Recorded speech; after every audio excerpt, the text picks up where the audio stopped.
जय हिंद दोस्तों, inverse Laplace के लेक्चर सीरीज में आपका स्वागत है। तो इस लेक्चर में हम डिस्कस करेंगे कन्वोल्यूशन थ्योरम के बारे में।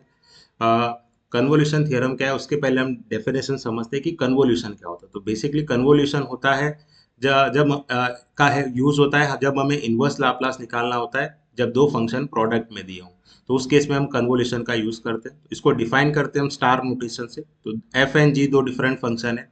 तो एफ स्टार जी क्या होगा, उसका convolution that is defined as integral zero to infinity. देखो यहाँ पर जो फर्स्ट फंक्शन लिखा है उसके साथ यू और दूसरे वाले के साथ टी माइनस यू लिखा है।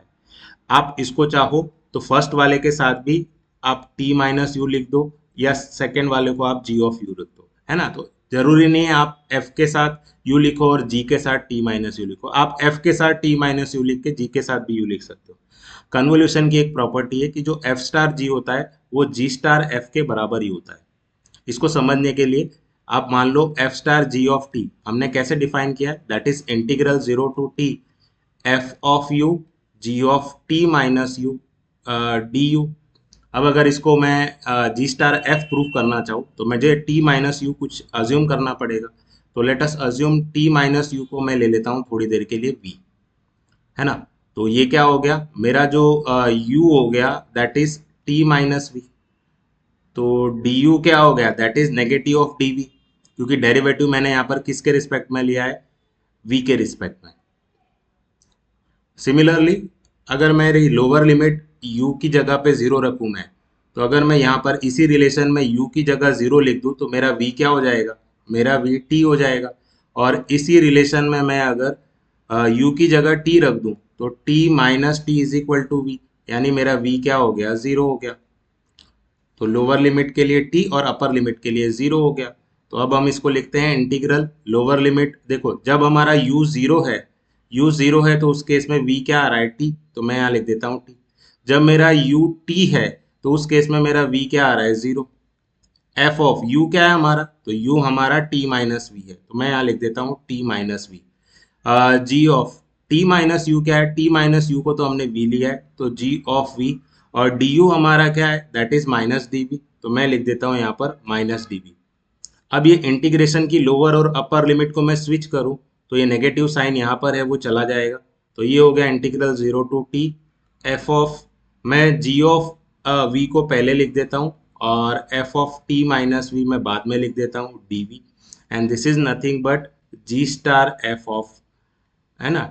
यहाँ पर टी लिख सकते हो आप, ठीक है। So in that way you can understand that F star G और जी स्टार एफ दोनों सेम होते हैं। आप किसी के साथ टी माइनस यू ले लो और किसी के साथ भी यू ले सकते हो। अब आते हैं हमारे कन्वोल्यूशन थ्योरम पर।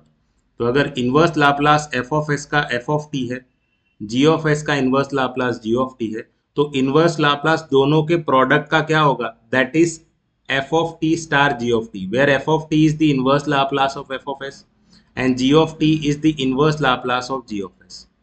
और ये स्टार कैसे डिफाइन किया है वो तो मैंने आपको पहले ही बताया। यहाँ पर इस चीज को याद रखना कि हम किसी को भी टी माइनस यू ले सकते थे, एफ के साथ भी टी माइनस यू लिख सकते हैं और इसको जी ऑफ यू ही रहने दे सकते हैं, है ना। तो ये दोनों में से कोई भी यूज करेंगे according to the situation of our example. तो इसका एप्लीकेशन समझने से पहले हम कुछ बेसिक एग्जाम्पल सॉल्व करेंगे। जैसे अगर एग्जाम में पूछ ले आपसे वन स्टार वन क्या होगा, तो ये स्टार रिप्रेजेंट करता है कि ये क्या है, हमारा कन्वोल्यूशन हमसे पूछ रहे हैं। तो वन स्टार वन ये आपको क्या दिया है, एफ स्टार जी दिया है। इसका मतलब है आपका एफ ऑफ टी भी वन है और आपका जो जी ऑफ टी है वो भी वन है। इसकी डेफिनेशन हम क्या देते हैं, that is integral zero to T F of U G of T minus U D you. तो अगर एफ ऑफ टी हमारा वन है तो एफ ऑफ यू भी वन होगा। और टी की जगह में अगर टी माइनस यू भी ले लेता तो मेरा आउटपुट तो वन ही है, क्योंकि हमारा जो जी फंक्शन है वो कांस्टेंट है, एफ भी कांस्टेंट है। तो ये हो गया integral zero to T, F of U हमारा वन है और G of T minus U वो भी वन है डी यू। तो इसका इंटीग्रल क्या होगा, तो वन वन वन। तो डी यू के रिस्पेक्ट में इंटीग्रल यू होगा जीरो से टी, तो ये होगा T minus zero that is T. So T is the convolution of one and one. Similarly, if I ask you what is the convolution of e raised to t and e raised to minus t, तो यहाँ पर आप किसी को भी f of t ले ले, यानी आपसे क्या पूछ रहे, e raised to t star e raised to minus t, ये कन्वोल्यूशन पूछ रहे। तो मान लो हम पहले वाले को f of t ले ले और दूसरे वाले को हम जी ऑफ टी ले लें और इसको इस तरह से डिफाइन कर दे, F of U G of T minus U D you. तो ये क्या हो जाएगा, इंटीग्रल जीरो टू टी है ये, zero to T F of U क्या हो जाएगा, देखो हमारा जो एफ ऑफ टी है वो ई रेस टू टी है, तो एफ ऑफ यू हो जाएगा ई रेस टू यू, तो ये हो गया e raise to U. Similarly G of T हमारा e raise to minus T है, तो G of T minus U क्या होगा, e raise to minus T की जगह पर टी माइनस यू लिख दो, तो ये हो गया e raise to minus T plus U, यानी e raise to minus T e raise to U. तो मैं यहाँ लिख देता हूँ G of T minus U क्या हुआ मेरा, e raise to minus T और e raise to U D U. अभी जो e raise to minus T है वो इंडिपेंडेंट ऑफ यू है, आप उसको बाहर लिख सकते हो। और ई रेस टू यू कितना हो जाएगा, e raise to two U D you. तो ये क्या हो गया, e raise to minus T, e raise to two you का integral e raise to two you by two होगा, lower limit zero upper limit T. तो ये क्या हो गया, e raise to minus T by two मैं बाहर ले लेता हूँ, तो ये हो गया e raise to two T minus one. E raise to minus T अगर अंदर मल्टीप्लाई करूँ तो ये हो जाएगा e raise to T minus e raise to minus T by two, and this is nothing but ये हमारा है साइन हाइपरबोलिक टी, उसका ये एक्सपोनेंशियल रिप्रेजेंटेशन है ना। तो sine hyperbolic T is our answer. तो ये तो हो गई कन्वोल्यूशन की बात। So let us discuss application of that.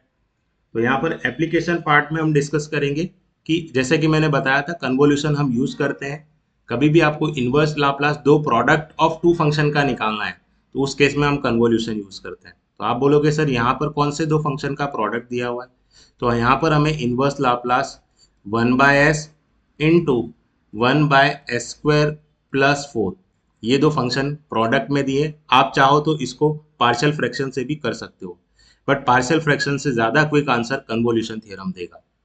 और इसी को मैं inverse Laplace of one by S star inverse Laplace of one by S square plus four लिखूंगा।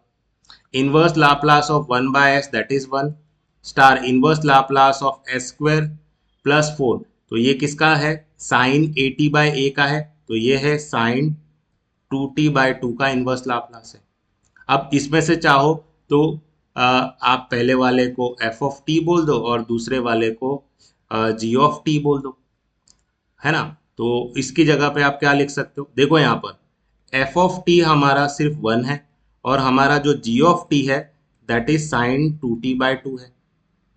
तो आप क्या करो, टी माइनस यू जो लगाना है, यानी इसको मैं G of T star F of T ऐसा भी लिख सकता हूँ, अभी हमने बताया था। और इसका इसको हमने कैसे डिफाइन किया है, जीरो से T G of U F of T minus U D U. अब आप बोलोगे सर एफ के साथ टी माइनस यू क्यों लेना चाह रहे हो आप, हमने तो अभी तक जी के साथ लिया है। तो देखो यहाँ पर एफ के साथ टी माइनस यू लेने से क्या फायदा होगा, F of T minus U क्या होगा, वो भी वन ही रहेगा क्योंकि एफ एक कांस्टेंट फंक्शन है। तो t माइनस यू का कोई इफेक्ट नहीं रहेगा। अगर वही चीज आप g में लेते तो हमारा कॉम्प्लिकेशन थोड़ा बढ़ जाता, इसीलिए अदरवाइज आप f के साथ लेना चाहो तो f के साथ लो, g के साथ लेना हो तो g के साथ लो। Now that will implies g of u क्या होगा, that is sine two you by two. तो हमारा काम आसान हो गया।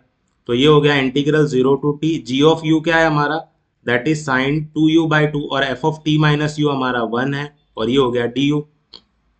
वन बाय टू हम बाहर ले लेते हैं इंटीग्रेशन के, तो जीरो से two sine two U D you, तो one by two times sine two you का integral minus cos two you by two, lower limit zero upper limit T, तो ये हो गया one by four times minus cos two T, और minus minus it is plus one, तो ये हो गया one minus cos two T by four. तो इस तरह से आप inverse Laplace product of to function का निकाल सकते हो। यहाँ पर आप पार्शियल फ्रैक्शन से करते हो तो आपको और ज़्यादा टाइम लगता। आई होप आपको ये लेक्चर समझ में आया। Thank you everyone.